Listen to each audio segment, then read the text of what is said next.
a commencé avec le top 50 dans les années 90. Deux gars qui s'appellent Bruno Solo et Yvan Le Belloc se retrouvent téléportés bien plus tard dans les départements fictifs de la Veule, numéro 96, mais surtout devant la machine à café la plus célèbre de France, voire du monde, parce qu'il y a eu aussi une adaptation au Canada. Ou plutôt une caméra avec un concept plutôt simple mais efficace. Enfilez votre plus beau costume Rémi Garenne, posez-vous au balto avec un ballon de rouge et c'est parti, à fond les ballons!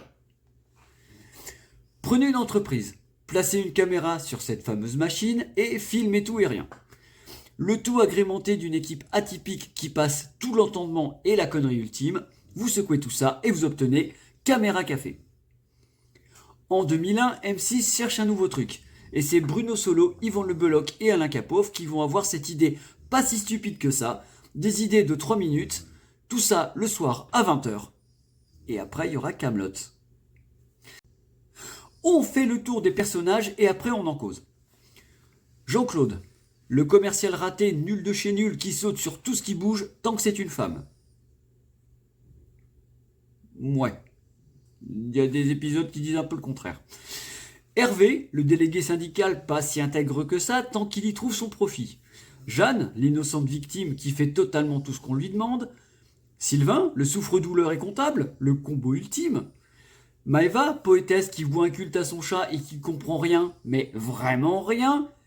D'ailleurs, si vous connaissez le nom du chat de Maëva, mettez-le dans les commentaires.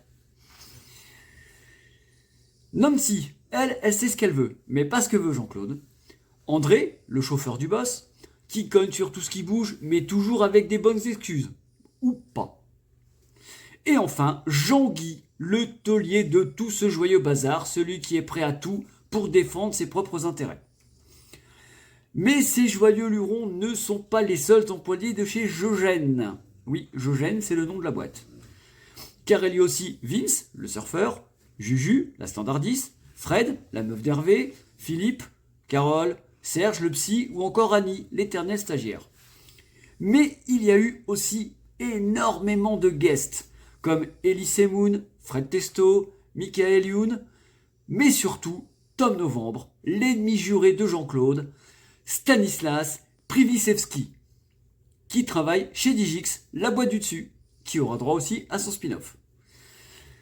Après tous ces repas à la cantine, à la pintade qui fume dont on ne verra jamais la nappe à carreaux ou encore sur les petites tables de l'espace détente, la série va passer du petit au grand écran en 2004 où l'on verra enfin l'Axantia de Jean-Claude dans un film qui s'appelle Espace détente. C'est là que l'on verra enfin une partie de la troupe sortir du bâtiment. Bon, juste 3 ou 4 en fait, je sais plus. En 2009, une suite nommée Le Séminaire va envoyer une partie de toute cette fine équipe bien plus loin de chez Jogène. 20 ans plus tard, et surtout avec beaucoup d'incohérences, on a eu droit à la fin d'une époque, malheureusement. Enfin, il reste toujours un truc à exploiter, mais pour ça, il faut que vous regardiez le 20 ans après. Je ne dirai rien, parce que c'est encore trop tôt pour faire des spoilers, du coup.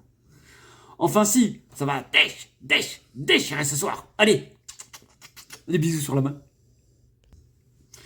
Hervé, le putain.